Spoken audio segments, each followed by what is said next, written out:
In today's video, I'll show you how to unarchive a story in Instagram.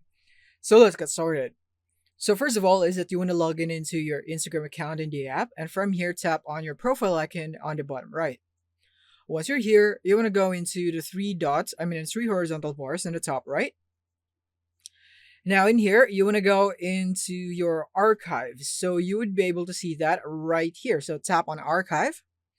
And now you just will simply want to go into your stories. So these are all the stories that you have archived. Now, if you want to unarchive them, is that you want to tap on that story. For example, this one right here. So what you can do is that you can tap here on the more on the bottom right, and then you'd be able to see share as post, or you could restory it again. So you can tap here on share right there into your story. And here it is. We can now share this as a story. And this is the only way that you'd be able to unarchive your story. You wouldn't be able to continue your story in the past, especially if it has expired.